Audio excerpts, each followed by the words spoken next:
All right, well, we've talked the last few years. Nobody is a bigger consumer of Driscoll berries than my family. All right, okay. We've got blueberries coming out of our ears. But I love this tagline, more berries, less resources. And yet it feels like there would be a tension between those two things. So that if your goal is just more berries or your goal is just less resources, you might not be able to marry those. So tell me how you are able to. Yeah, so there's, so first off, we went through this phase a while back where we said, well, what are we doing here? Is this sustainable agriculture or regenerative agriculture? We kind of got tied up a little bit in the definition, and then we realized, this doesn't really matter. Like, what is the outcome that we want to see around the world? And really thanks to our chairman, he's like, well, aren't we just trying to grow more berries with less resources? Isn't it funny how sometimes you and just so say it's it like, in yeah, English? it's kind of like, all of a sudden clouds part, the sun comes out. We're like, yeah, okay, that makes sense. And but JJ, you're right.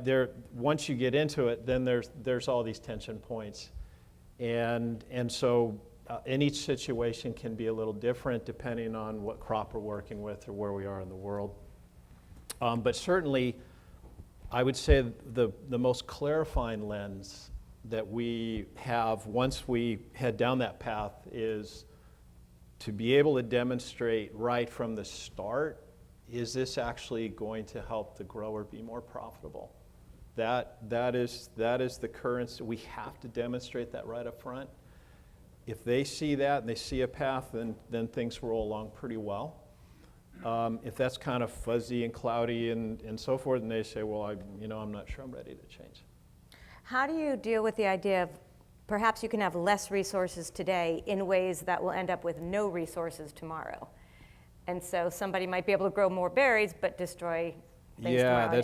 And if you're trying to put food on the table and you need revenue coming in, how do you deal with that tension? We had, and we might be at a good point to roll. I did bring a video today that I think shows how this goes. But anyways, let me go back to yesterday because we brought one of our growers, and he's in this video. He talked about his daughters that want to be in the business, and so from his standpoint, he was like, yeah, we got to figure this out today, and it's really critical we're figuring this out for the next generation and the generation after that. And he talked about a situation that some of us in the room are aware of with I'll just say broadly the ag industry, but there's Baja, Mexico it was just overfarmed a decade ago, and that region is still trying to come back from that reality. And I think that's the point you're raising. It's like, well, when things go too far, they can go really badly. For the next generation. Yep.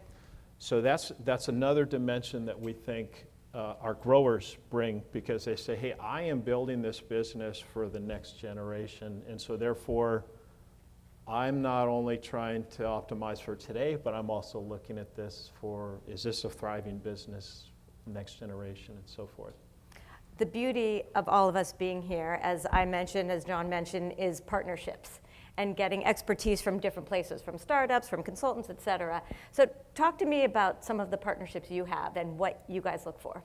Yeah, so we have, let me actually kind of categorize this. So when we think about more berries, less resources, we're thinking, what can we do within Driscoll's with our breeding programs? We have actually 21 breeding programs to cover the 4 berries, the strawberry, raspberry, blackberry, blueberry. Okay.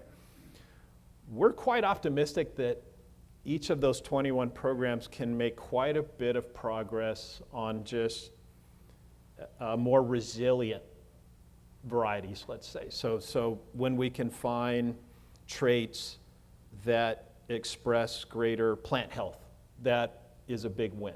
And we see many of those. So we actually have kind of more to work on than we can deal with, so we're just working on those as fast as we can. So that's a really big area. The other, I think, big block area, which is we're all talking about today, is the whole ag tech landscape. We are super positive that that landscape is going to keep evolving in a really good way.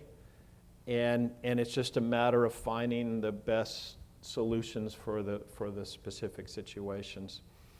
And so that's important. And then, of course, our growers. We have over 1,000 growers around the world. They're all running their business, and they are that critical part in the middle. So kind of those three big block areas, I think, is what brings the whole picture together. But let's roll the video, because we'll see. Let's roll the video. Like kind of what that might look like on a farm.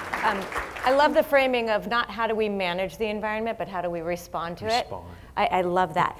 Do a lot of, or do most, and maybe it's just both ways, the innovations, like the water innovation, come from the farmers up to Driscoll and then to everyone else, or from Driscoll to the farmers? It can be both, but typically we look. So here's how we organize.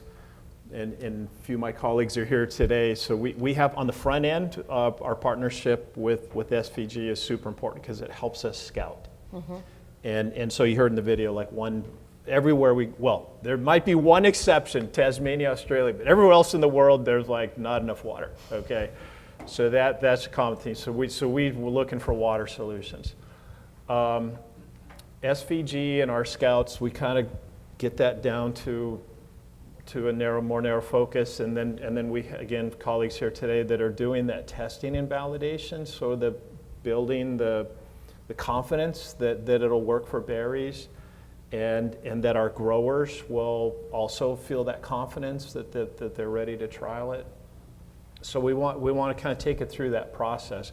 Once we get to that stage, JJ, then we want to talk to our ag tech about a more kind of an enterprise approach, because we're on every continent, and that's where it can get interesting, because it could be a huge mismatch. Mm-hmm. Small company, big Driscolls, but that's okay. I mean, we're patient. Like if this takes years, that's okay.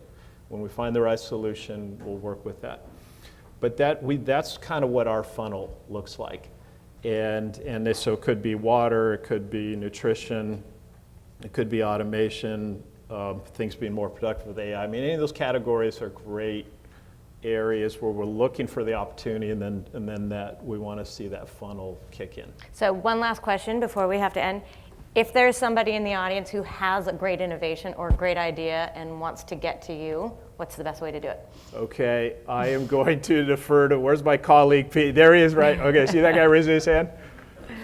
He's the man. Peter Navarra, so he heads our scouting efforts. You can send it to me if you want, but first thing I'm going to do is send it to Peter, and we'll connect. But we would love that, because we're very optimistic about just the opportunities that are emerging and then how they might apply to berries. Amazing. All right, Scott. Okay. So good to see you. Nice to see you, JJ. Okay.